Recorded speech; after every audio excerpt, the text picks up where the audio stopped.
grappling with, which is around,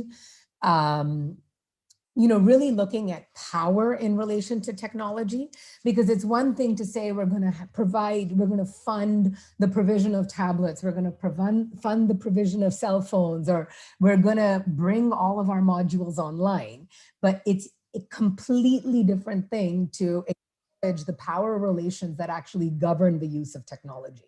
And for us, especially given that most of the people that we operate, like most of the program participants, amongst our grantee partners are adolescent girls. So they're contending with barriers around lack of access to technology, around lack of access to cell phones or smartphones, because either they simply cannot afford them, or even if they can, or even if they're provided to them, they do not have the agency to be able to say, I am attending this online class, right? And that agency of actual use over a tablet or over a cell phone lies with their father or with their brothers or with other stakeholders and power brokers.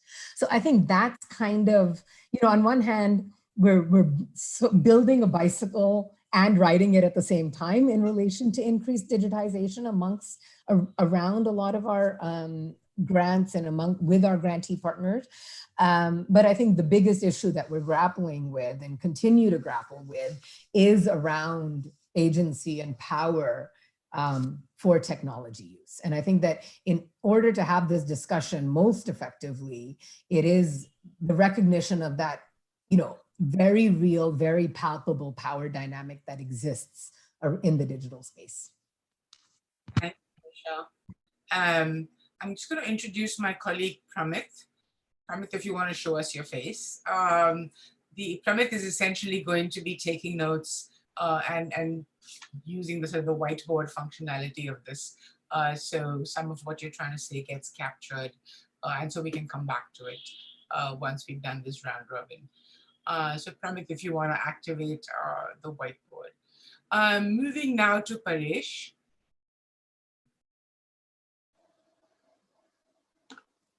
Thanks, Ingrid. I think maybe I'll spend some time talking not so much about what Vidya and Rama have touched upon, which is from an organization and internal perspective. So by way of introduction, my name is Paresh Parasnis.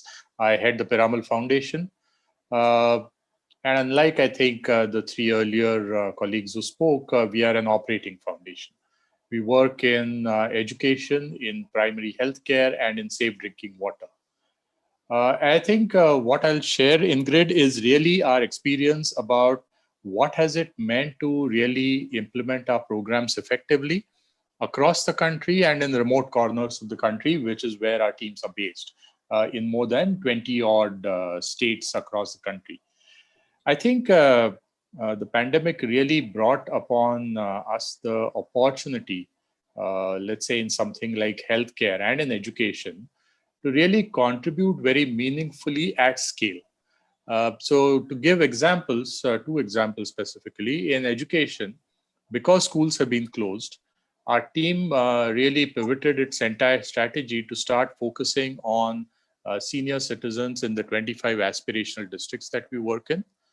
And this was not doing everything by ourselves, but working with nonprofit partners, working with volunteers. And today that program has been expanded by Niti Aayog to 112 districts. So we're working with 150 NGO partners with close to 150,000 volunteers, and of course our own people in the 25 districts. But it has reached more than 2 million senior citizens. And the focus was to ensure that they understood what COVID appropriate behavior was, to help them with their daily requirements, pension, medicines, ration, whatever, and in case they were affected by the virus, in supporting them. I think that obviously meant that we had to really start using off-the-shelf technology to connect with these nonprofit partners, to enable training, to enable technical assistance, to support the volunteers through social media and otherwise. So I think we, in that sense, learned a new way of how to work with small products, off-the-shelf products, but really integrate them seamlessly in a manner that you can quickly scale up in large geographies. The other was in healthcare, where we operate 7 health helplines with state governments.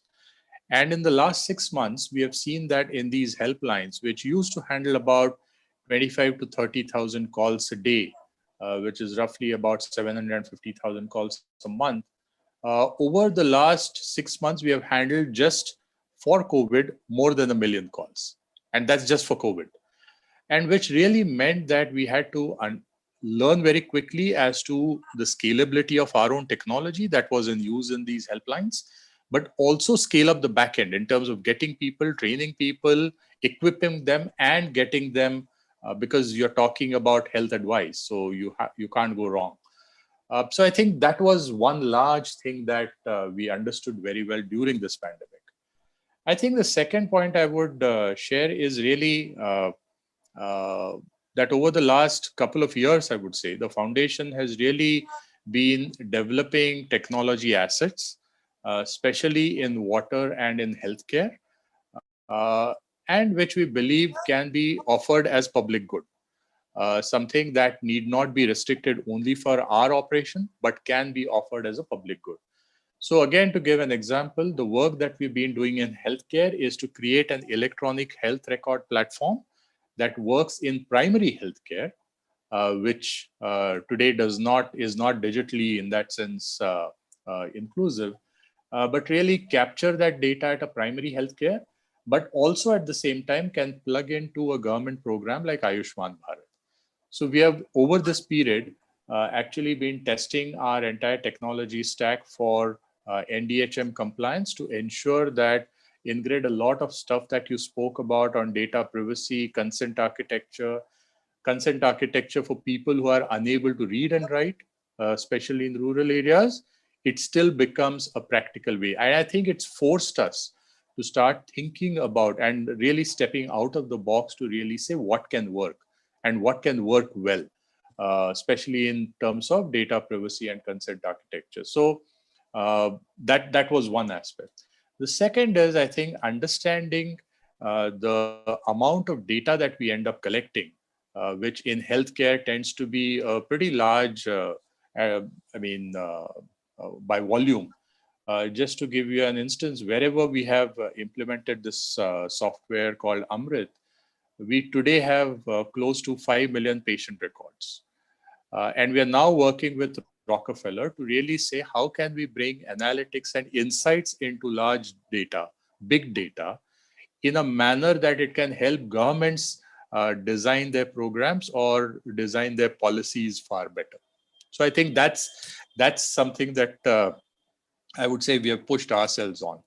And the third dimension I would just want to leave as a thought at this point is, like Vidya, I think about 2 years ago, more than 2 years ago, the foundation became an independent foundation. So we are not a corporate foundation anymore, right?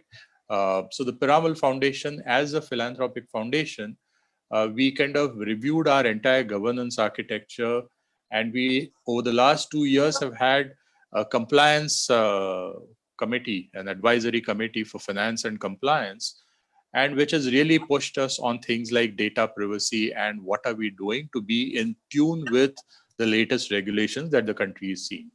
So I think that's been a learning, I would say, not yet there, but really understanding how data regulations are evolving. What does data privacy mean? Personal data, non-personal data, and so on and so forth.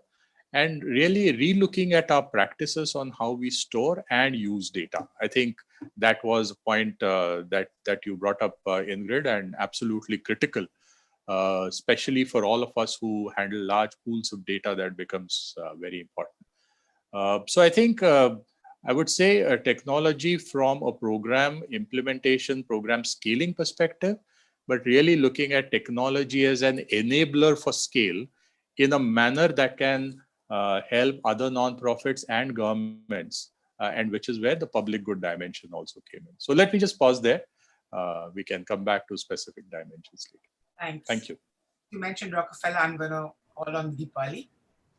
Thank you so much, Ingrid. And my bandwidth is playing up, so I'm going to be invisible. But just by way of introduction, my name is Deepali. I'm the managing director for the Rockefeller Foundation. I'm based out of Bangkok. We don't have an office in India. There are 4 countries that we have prioritized in the region at this point of time, India being the most important one, where we have most of our programmatic work, which is happening. Besides that, China is of great interest to us, as well as Myanmar and Thailand. But having said that, that doesn't exclude if there are opportunities in other countries in the region, we do look at them as well.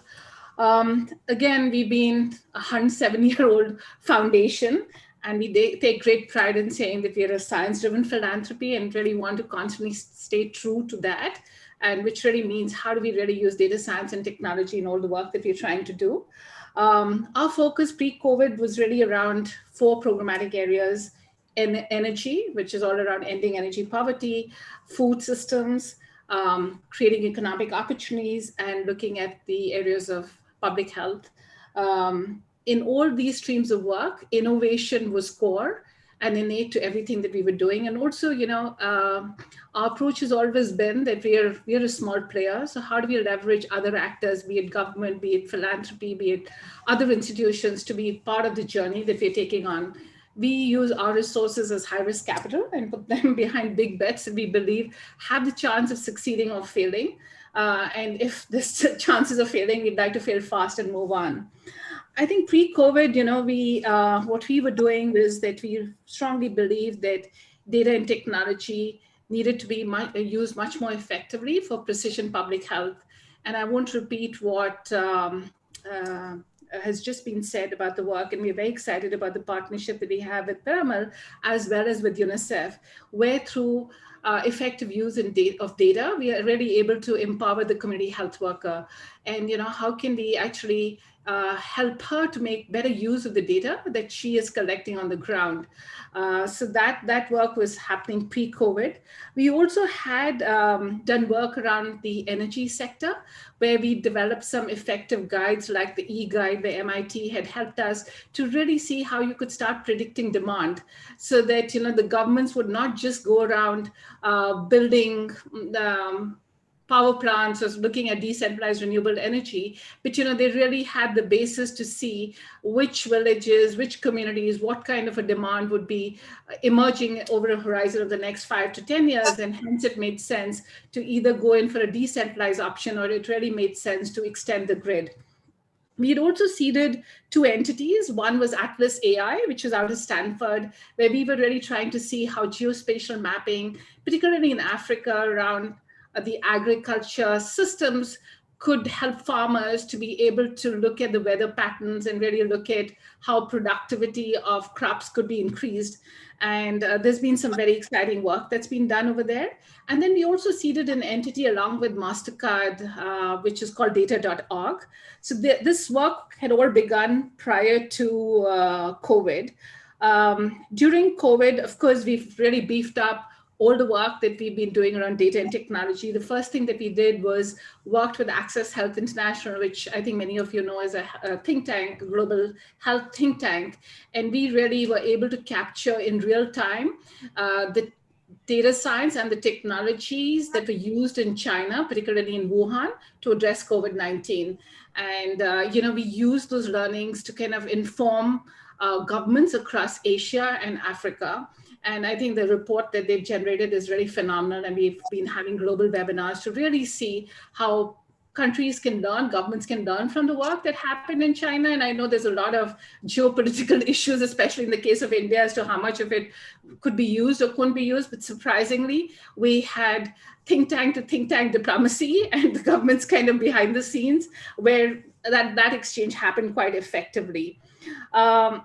Going back to data.org, we also launched an inclusive recovery challenge fund, which is a $10 million challenge fund. What we did was, we realized that Most folks in Asia, this is a global challenge fund, were not aware of what we were trying to do. So we really did get the message out there, and we are very pleased. I can't make the announcement, but we had, after the US, India was the second country with the highest number of applications, and we do have somebody from India, and we'll be making that announcement in January. So we're super excited about the entity that has received this challenge fund.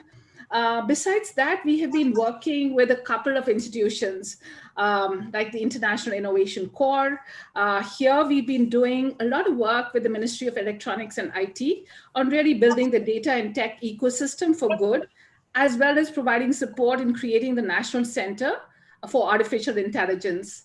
We've also been working with UNDP across the region. And of course, in India, there's some phenomenal examples, particularly in Telangana, where we're really trying to prepare the next gen gov. So how do we look at senior policy makers and really walk them through the journey of what a data and tech lens would look like if they start adopting and adapting it? So, across the region, we have these senior folks coming together, and UNDP has been facilitating all those conversations.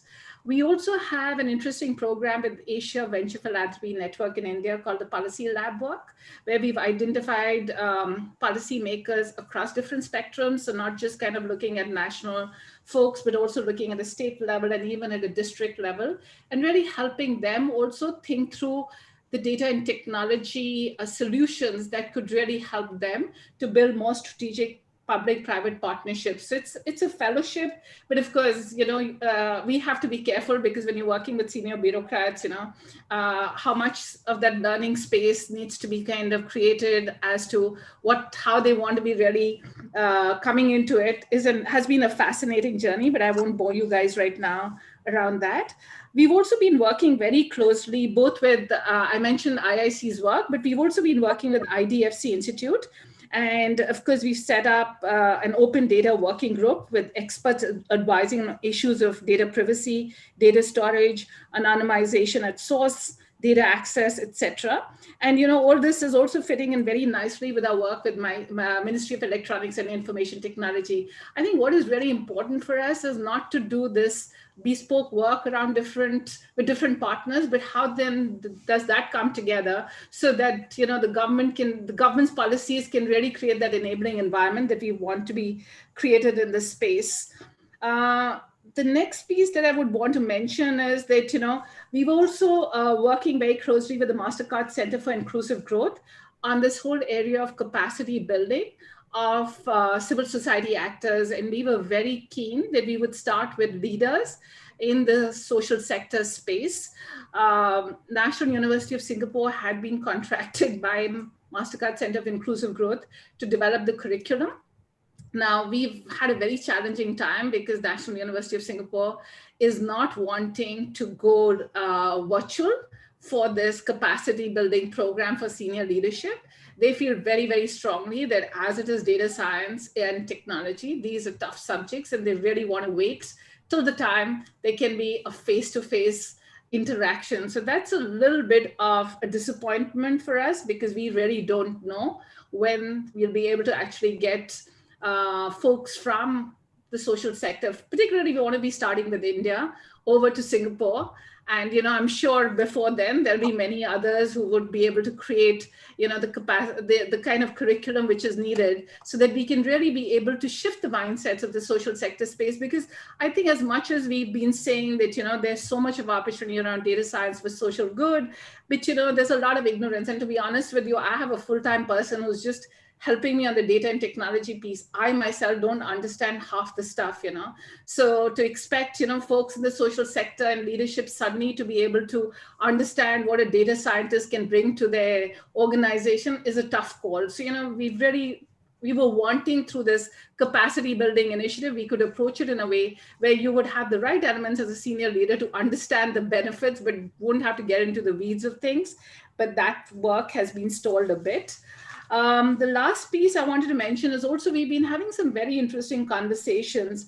And at one point of time, we started calling that group the Data Philanthropy Collaborative, but then we realized we had a few bilaterals over there, and we also had the private sector. So we haven't given ourselves a name. We're still saying a data collaborative. So, Ford, Gates, USAID, World Bank, Omidyar, and MasterCard have been part of those conversations.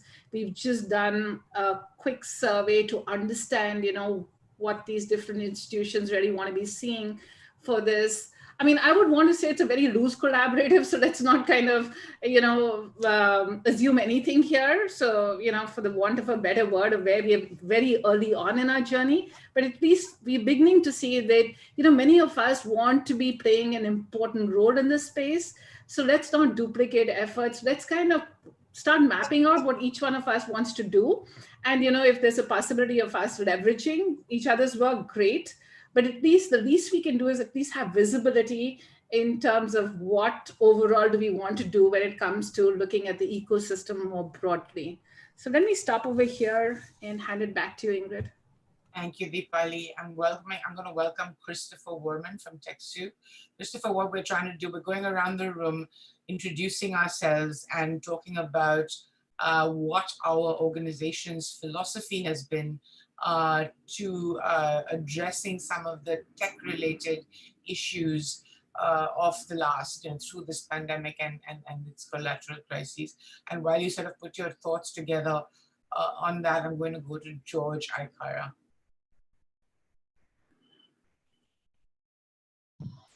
Thanks, Ingrid. I represent United Way Mumbai. We are an organization that works with companies and NGOs. In a year, typically in a year, we work with over 200 companies on their CSR grants, their employee payroll, the volunteering programs, and 600 odd NGOs in a year on different programs. Most of them are short-term implementations, but there are some programs which last multiple years. And we're usually known for our role as the philanthropy partners for the Mumbai Marathon, an event that raises around 40 crores every year for 300 odd NGOs. And our role has essentially been with the work from home imposed on all of us. And typically the NGOs that we work with are smaller organizations, and there are large organizations as well, but who have all been struggling with this entire requirement to digitalize and go virtual. And in effect, I think the problem that is facing the civil society as such is a problem of access. Most of us have outdated machines, outdated software. We work on freeware. We look for pro bono support, which is not a structured support that we get. A lot of these grants that come through foundations and grant making organizations do not have any provisions for capacity building on the tech front. There is some measure that is usually added in for measurement. And that is one area that we see there are a lot of digital providers now who bring in different types of apps and solutions, which essentially help you with the data collection part, the measurement part, and the analytics part, which is feedback. But at the operational level, there already exist a lot of softwares and solutions, whether it is for HR, managing, how to access data in your offices, how to work virtually. Zoom connections have limitations. They are also expensive. And I'm talking of NGOs for whom the Zoom subscription amount is also a huge, significant investment, even to work with the beneficiaries, and then all the other associated issues with beneficiaries not having data, not having machines.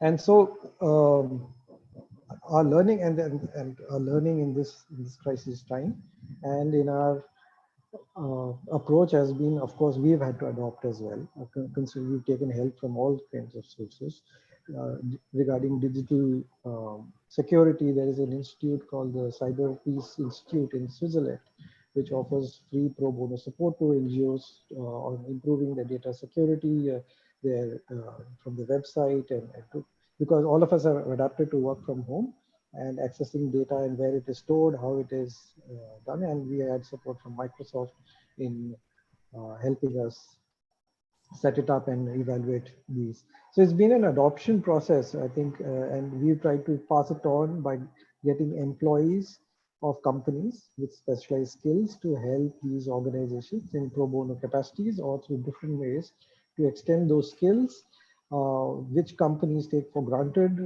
foundations already have, but for NGOs, having just access to expertise.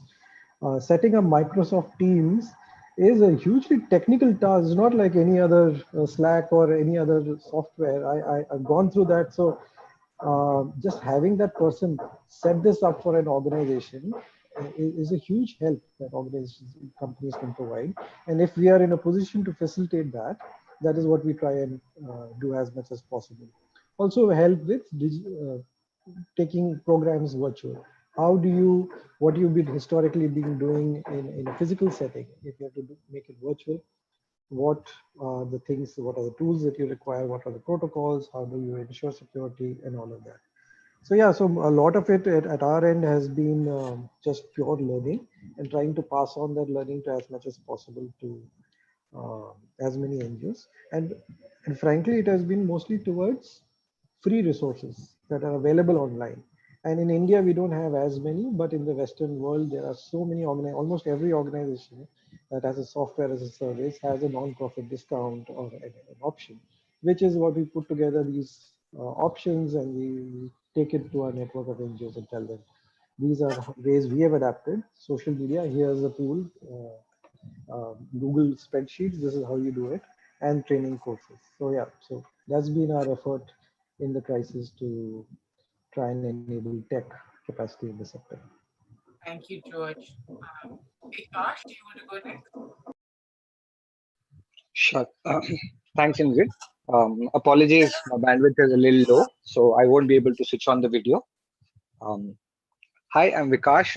I currently work for an agri-tech firm called Kamatan. And prior to this role, I was working for a not-for-profit called Will Grow Innovation Foundations, where we used to, we work with for-profit market-led solutions, early-stage enterprises who can help build scalable solution for the masses. And I can share both perspective because I made this shift very recently to this agri-tech firm. So kind of have seen both parts of from a grant making perspective as well as from a beneficiary perspective, what are the challenges that came up.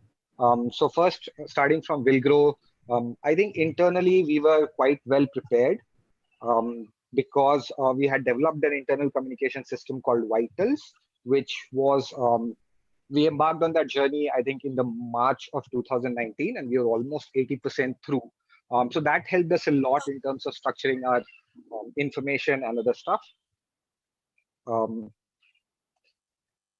But just to reiterate the point, we are trying to provide that platform for all the other incubators who are also trying to manage their data well. And it's still an inward-looking system. We are also thinking, how do we make it externally available for all the grantees that we have. So that process, I think, got accelerated by the COVID, and we are kind of trying to open it up as soon as possible, at least partial access to all our grantees. I think from a Will Grow perspective, the second thing, because we work with very early stage enterprises who are all innovation-led and tech-led enterprises, what we faced as a challenge was a challenge of survival. I think most of these enterprises in their early stages run on a very tight budget. So I think more than anything else, we focused a lot on just getting them to survive this phase, and which meant three things. Number one, to keep a tight control and a pulse of their finances. That was number one. And of course, to arrange grants if possible.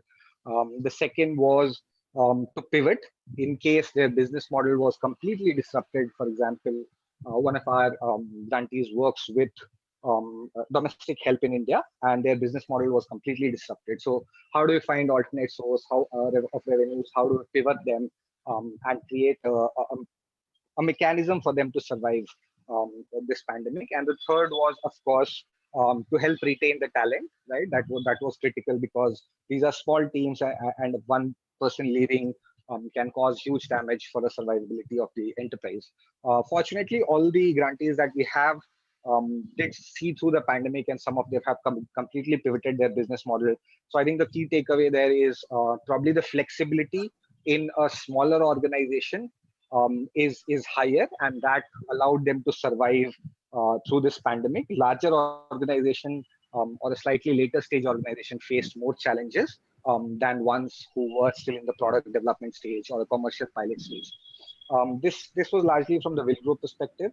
I think from the agri-tech firm where I'm currently working, there has been a lot of disruption due to the policy changes announced, favorable policy changes announced.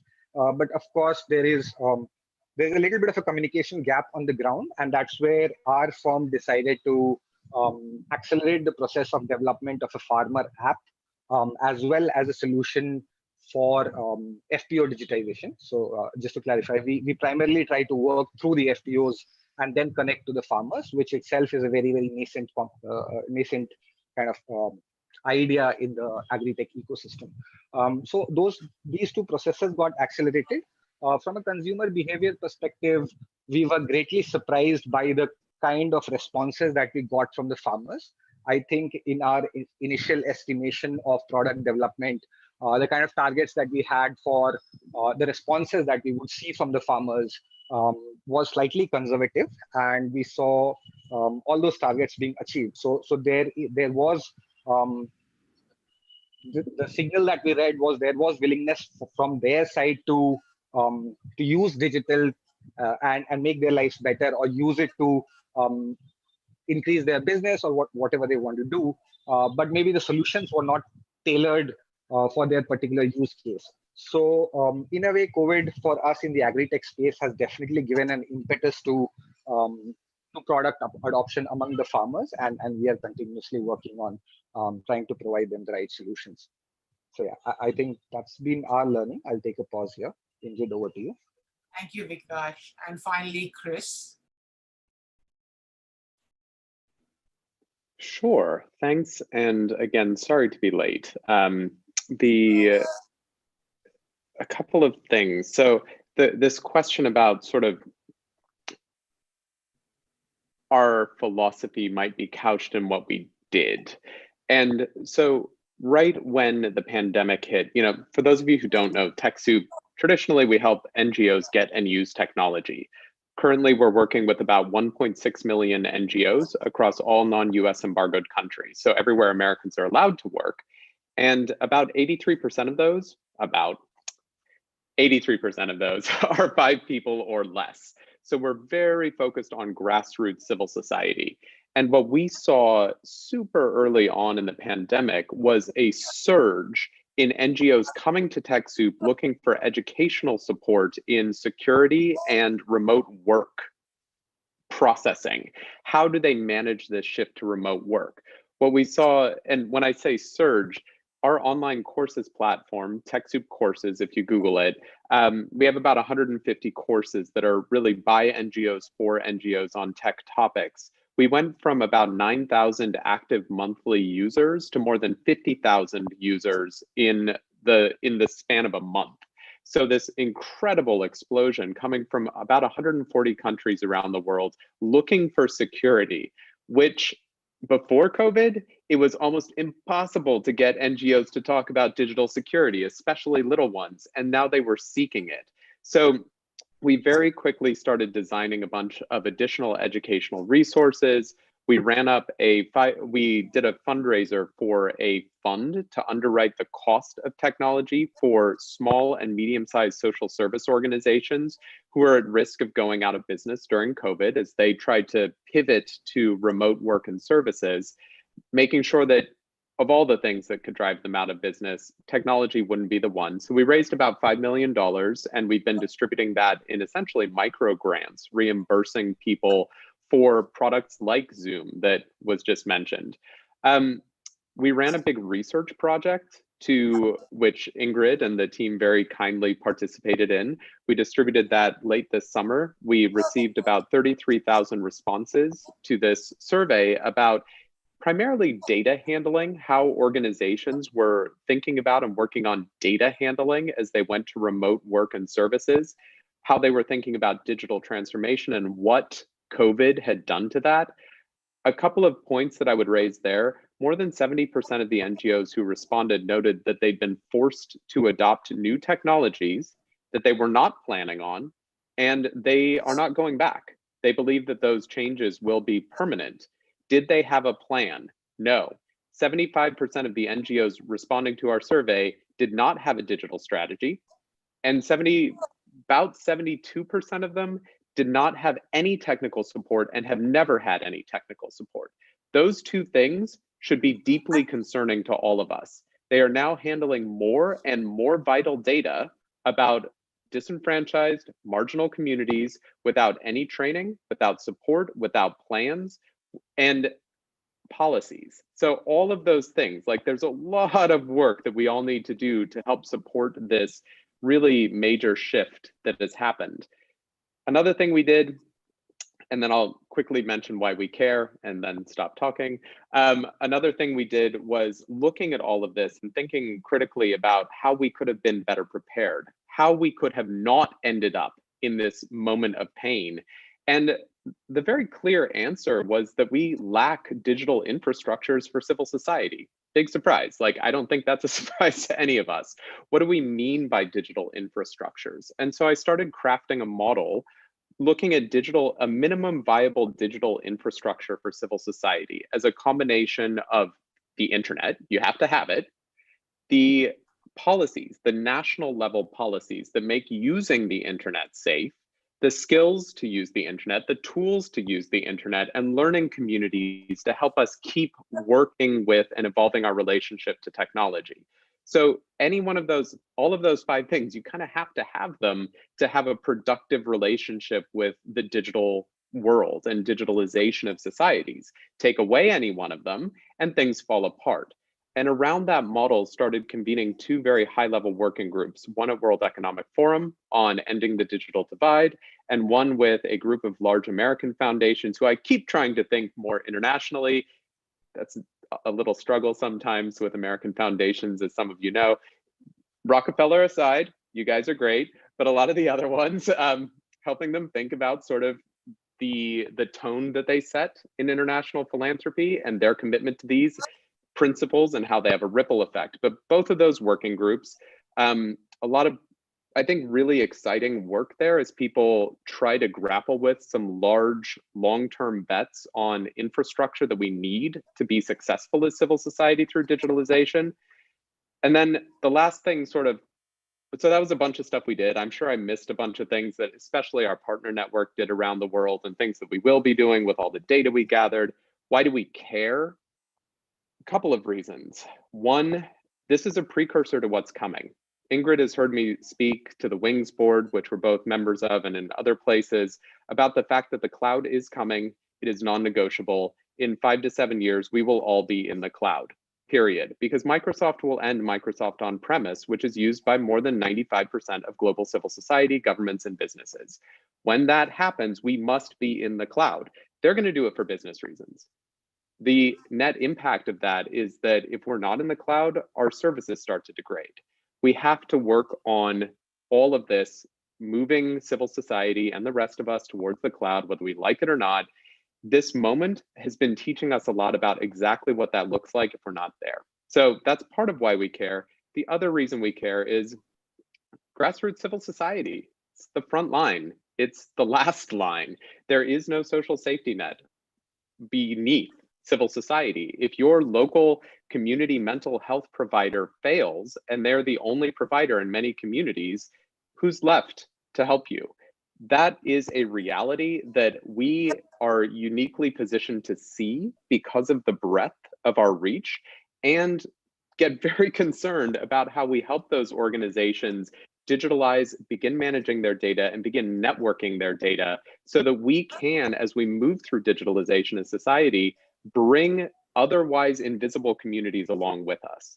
So we care very deeply about the representational capacity of civil society and what is to be gained by society should they be able to express themselves with data and evidence towards some of the policy making that has to happen and happens, as we all know, often in a room without any real grassroots evidence. So there's a lot in that space that we care very much about the success of the digitalization of civil society and building some of the sorts of tools, processes, support mechanisms that ensure that the littlest NGOs are as able to participate as anybody else. So I'll stop there.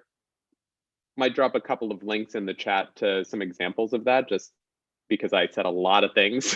And, you know, I would have to say it's been a crazy time for all of us. My hair used to be amazing like Ingrid's, and now look at me. It's crazy. Each of you, I mean, it's been a fantastically rich kind of experience for me, just to hear the range of activities and the range of initiatives that across this small group has kicked off. So I'm going to try I noticed we have less than 30 minutes left. So I'm going to try and factor analyze what we've been talking about and sort of club what I see as emerging themes. I think the overriding theme I'm hearing is one of momentum. There is finally, belatedly, a realization of the value and the need to adopt technology. And we need to figure out collectively as a community how we're going to build on that momentum. Sub-themes within that, if you will, is one is I think there's a clear need to build some sort of platform where people can simply find all of the resources that are out there. So while TechSoup has its whole menu, it's a very long menu of products and services that are available to civil society, there are dozens of others, perhaps not as large as TechSoup, but which are providing a whole range of solutions that George and others talked about. So perhaps we need to sort of almost maybe CSIP can do this, create a little microsite that simply links you to all of the various resources that are available. And I'm seeing resources in terms of not just products and services available, but examples of successful initiatives, learning. If I want to know more about AI for social good, where do I go? Leads in terms of partners I could be accessing to find out more or to build partnerships, open source products and that I could explore, as well as resources on things like data regulation and the more policy aspects of this. The other element, I think, other sub-theme, if you will, is simply to be able to put out examples of funding, how funding practices have changed. We heard from Empower and I know from Vidya and from a lot of you, how you've pivoted to more flexible emergency funding. Lots of you mentioned this change of your funding practices. And I think it's really important, I think, for the philanthropic community more broadly, to be able to see fellow philanthropists who are making this transition. The third sub-theme, I think, is one around collaboratives. Deepali mentioned a few, Chris mentioned a few. And so really, if we can, at CSIP, simply almost be a traffic warden, that points people at, well, if that's what you're looking for, here's the collaborative that might be able to help you on this. But if all of you can really contribute to saying, here are some networks that you might want to join if you're a nonprofit. Here are some networks you might want to join if you're a philanthropist. Here are some networks you might want to join if you're an intermediary. I think that would be another sort of useful resource. But I think also maybe we want to just spend a few minutes thinking about other collaborative initiatives that have been sparked off by the conversation we've had today. And finally, I think there's a sub-theme around messaging. I mean, I think this, all of what we've spoken about, I didn't know 95% of what I heard today.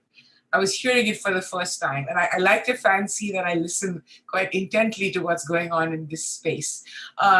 So is there a need really for more concerted, either individual organizations or collectives, to put out some serious communication, maybe even more sort of nudge-oriented communication, and we could bring in another center of Ashoka that specializes in that to work with us on this. WPP does work on this, but really to look at what can we do to, I don't want to use the phrase push people over the edge, but you know what I mean, push people over the edge to adopt technology with all the safeguards that they need. And finally, the last sub-theme really is the whole domain of policy. You know, what needs to change policy-wise to make the ecosystem more enabling for people to know about, to adopt, and to use technology in a way that's safe for them and for their constituents. So I'm going to open the floor now. We have about 20 minutes. Open the floor for one. Does this sound like a reasonable summary of what we discussed? And is there something that you want to add by way of themes or sub-themes? And second is, I'm looking really for a show of hands, if you will, for people who say, look, I'm really interested in the messaging piece of this, and I want to work, do more work on this. So two things, additional topics and volunteers to sign up for some of these sub-themes. Are we going to go around the room again, or should I just cold call people? Let's go back to where we started. Let's start with Vidya. I think, Ingrid, from me, hearing all the people, you know, especially Chris and George and Vikas, I think you know, it's amazing the amount of work that's already gone on, and you know, the fact that one is just not aware. I think somebody else on the chat also put that comment that we're always struggling to figure out what's going on. And you know that some of the effort we are now making is to really provide both funding as well as you know, really good support you know, to our organizations. We're looking at 100 NGOs that we can support over the next 2 years at least, you know, specifically on capacity building, and looking at just 3 areas, basically technology, HR, and finance, and you know, that kind of the financial accounting and reporting kind of work. And therefore, you know, so if this platform is something that we can get to know more about the other participants, especially on this call, you know, it'll be fantastic, because we've been struggling, figure out where to go, who to go to, who's the best person to, you know, Donald Lobo and his Tech for Dev is also a great organization. So we've been talking to him. And it'll be really great to figure out the collaborative part of what you were speaking about is something that interests me a lot. So a mapping of the available resources, as well as an ability, a hub where you can actually connect with. Yeah. Thanks, Vidya. Who was I going to go to next? Rama. Yeah. Okay, I almost felt that you were looking at me when you were talking about the messaging. So, but no. But I would like to sort of see if we can pick that up later, and maybe pick it up offline, because I do believe it's a huge part, you know, that's needed.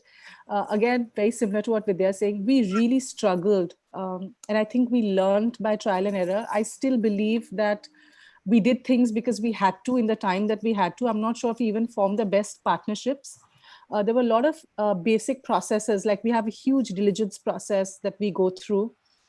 We had to circumvent a lot of those processes because we just had to be out there and in time to just access our beneficiaries.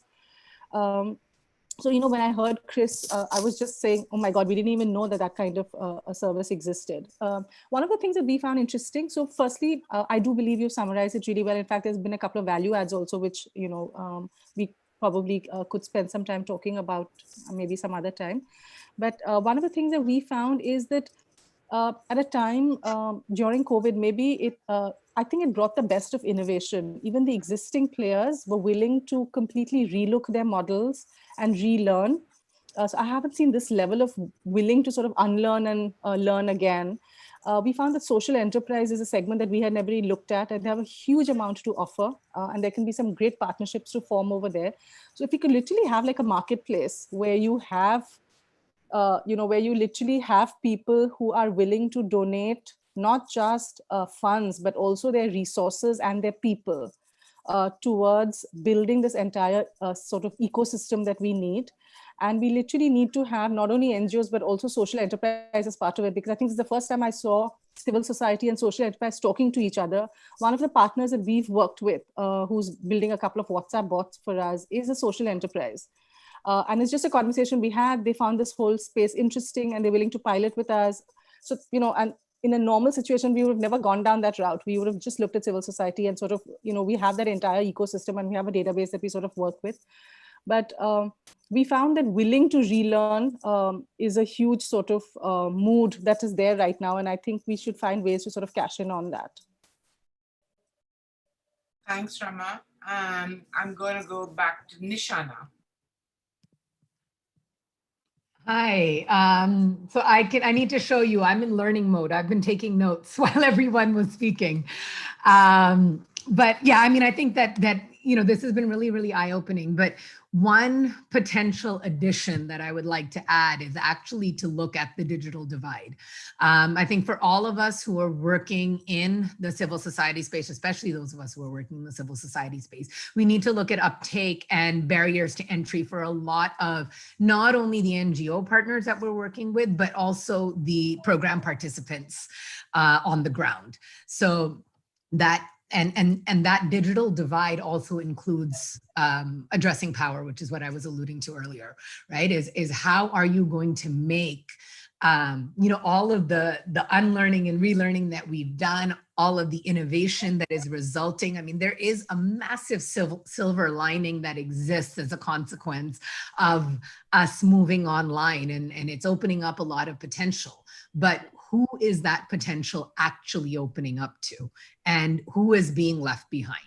And with all innovation, it's often those, they often lay bare existing inequalities, right? So I think part of this is, like, part of that collaborative piece is, what are the tools and strategies that we can collectively come up with to bridge that divide, and consequently also bridge or attempt to minimize existing inequalities.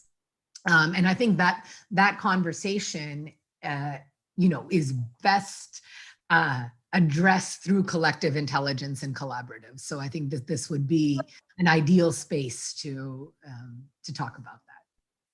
Thank you, Nisha. Coming to Paresh now. Sure. Thanks, Ingrid. I think I would really kind of emphasize and maybe leave a couple more thoughts. One is when you talked about messaging, I think putting out communication.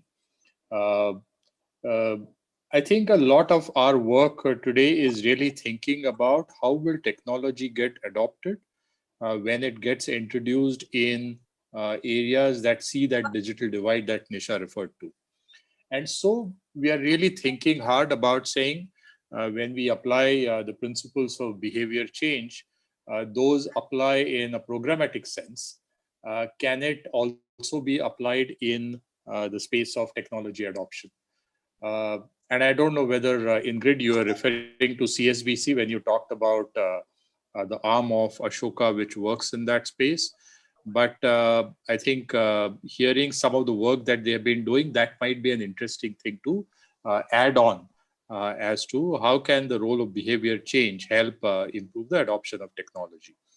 The second is, I think, when it comes to, and I talked about some of our platform-based approaches, what we call internally our big bets, and the development of some of these platforms, whether it is for electronic health records, whether it is for monitoring and control in the water space. I think the challenge that we seem to be facing increasingly is the availability of talent. And when I say availability of talent, unlike I think many parts of the social sector ecosystem, here we are really vying for talent, not within the sector, not with the corporate sector, but really with the tech sector. I think the way the tech sector is developing, we end up losing talent. Now, how do we really develop? The question is, how do we not just attract talent, but develop a model that can really leverage the skills wherever they reside, whether it is within the tech industry or whether it is within the gig industry, or whether it is freelancers who can come along and work with this sector. How can we really leverage that talent that exists? The third element is when you talked about policy, Ingrid, I don't know whether it is also to, in a sense, cover how should non-profits be, in a sense, sensitized and made ready to comply with existing regulations. I think the understanding of compliance, and so what is it that non-profits and the boards of a lot of these non-profits need to do to really meet up with the increasing requirements around regulation is possibly an area that I would do the entire kind of and what's aggregation the here. And the one that I would emphasize on you, I'm sorry? What's the tech angle on that? Are you saying simply that there needs to be a platform where this is easily accessible? So like some of the programs that you would run or that ILSS would run,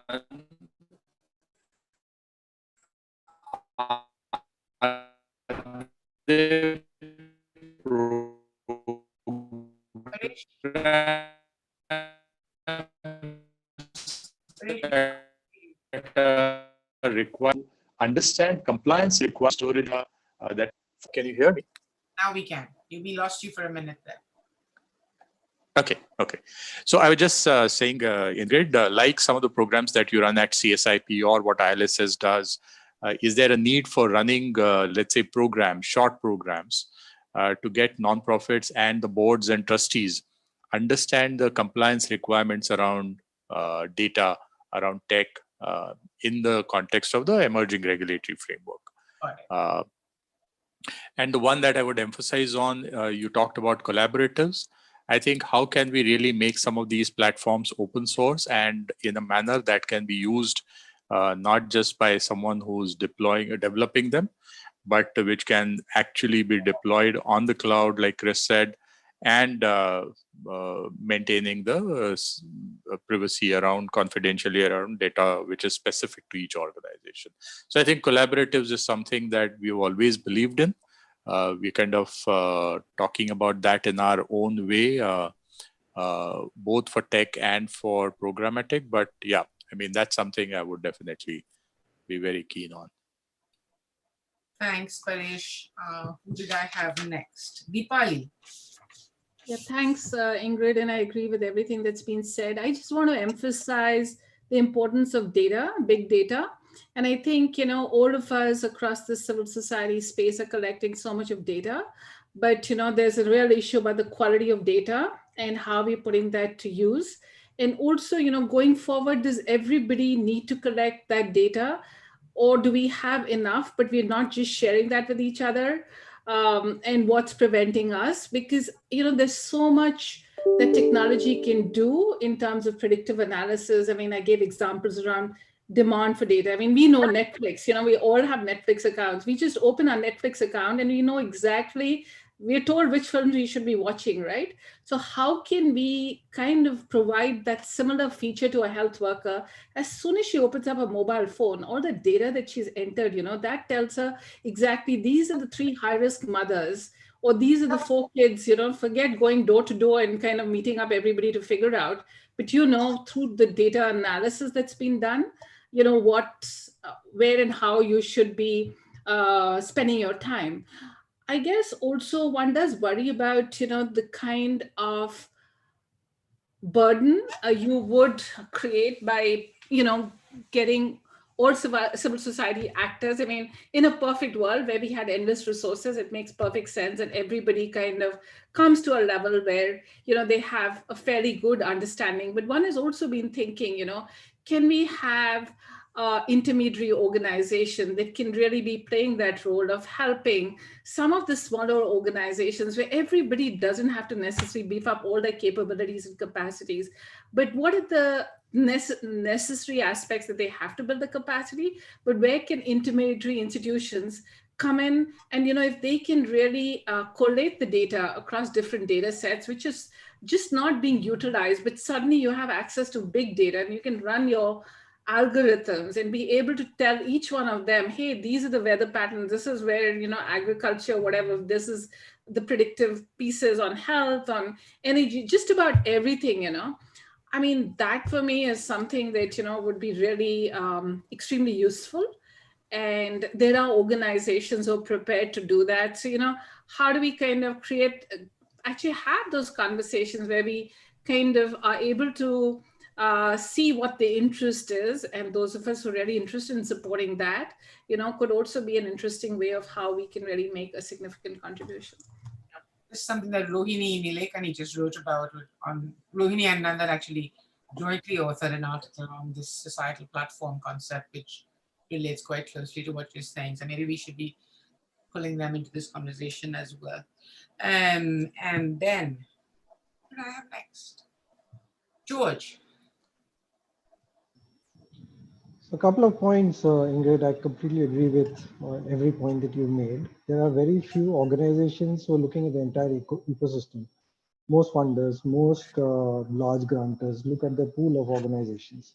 And those organizations already have cleared the due diligence levels, standards, etc. But for the larger sector, whether it is policy, and by policy, I mean representing the rights of the community and the ecosystem, and providing access. So to your larger point of having a single point source where you could be pointing people in the direction of resources that they require.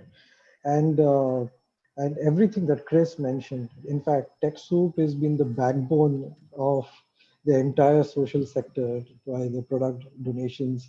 I don't know how we would have developed to the state that we have without those donations that TechSoup has provided all these years. And there are platforms like that which are available. There are some restrictions on FCRA, whether you have or don't have, and you may or may not be eligible. But having a single point source which allows you a reference point in the sector, a lodestar where you need to go and check where should I go next, where am I? And one key thing that keeps getting missed out is at the end of the day, as part of the larger access issue, is that you also need a human being to support them, especially Chris mentioned so many NGOs with less than 5 people in the team, and they're predominantly working on programs. So to spare that, and you actually technically need somebody to even help them access those resources and make them real in that sense, and collaboration, of course. So for my part, of course, I'm happy to extend any kind of help I can. We bootstrapped all our way through this. We figured out whatever we need from where we could, and we've tried to share that. And if that is something of value, happy to do that. So with 7 or 8 minutes left, Vikash and then Chris. Sure. Again, I think most of the points have been covered. I think just one additional thought that I had was a little bit of awareness building as this tech penetration and data penetration happens.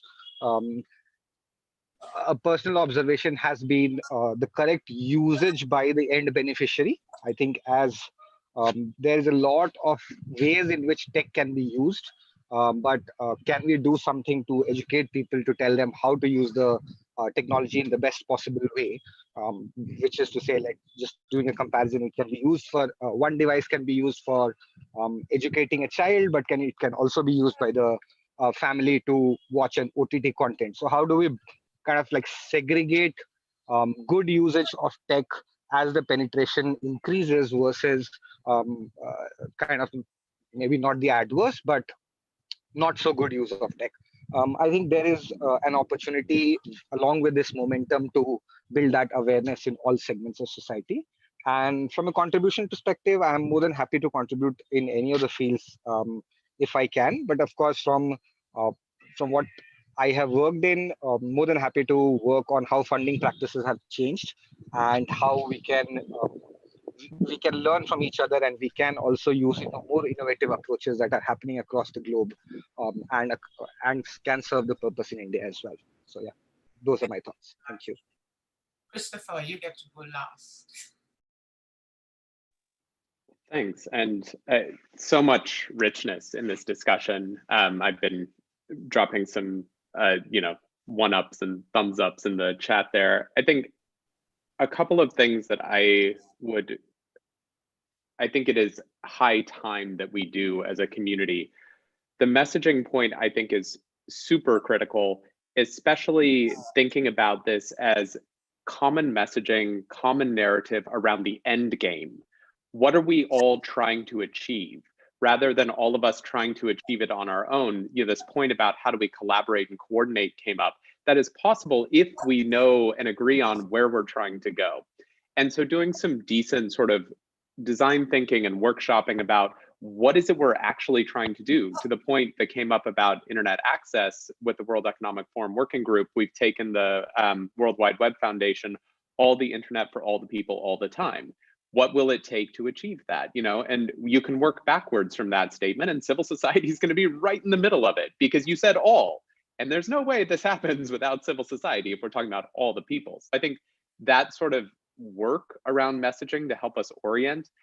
Another thing I would say, messaging civil society as a service economy, not a beneficiary, not as something weak or lesser, but the strengths that we have and we have demonstrated during this crisis as a way to help reconfirm and reestablish ourselves in the space, in the anti-closing space reality. And again, as an economy, we are a $4 trillion sector. We are the size of Germany. We employ 290 million people, staff or volunteers. This is not an insignificant part of the globe.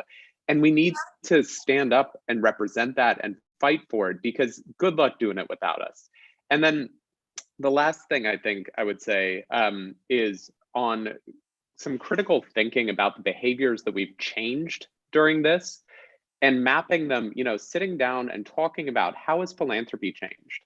How have operations changed? What's good about that? What's bad about it? What do we want to maintain? What do we want to let go? Because we have all made changes. We've been forced to make changes. Some of those are good changes. If we don't respect them, annotate them, and institutionalize them, we'll go right back to the way we were before this. And in some cases, that would be a blessing. God knows. I kind of like 2019. It looks pretty good right now. But there are a lot of pieces that have gotten better, and they're changes that we had to make. So really thinking about how we institutionalize those and don't just go back. So that's it. Policy would be another fine point just on, I think on digital rights. I appreciate the point that was raised about making sure people know how to comply with existing policies. I think we also need to up our game between the frontline digital rights thinkers and the rest of civil society, and helping grassroots NGOs understand that digital rights are their fight too. They will be tomorrow if they're not today. So how do we increase that sensitivity so that we end up getting some of the digital rights that we need for civil society and for social benefit, not for Facebook? I know our second keynote speaker, Apar Gupta, will be speaking to this tomorrow evening.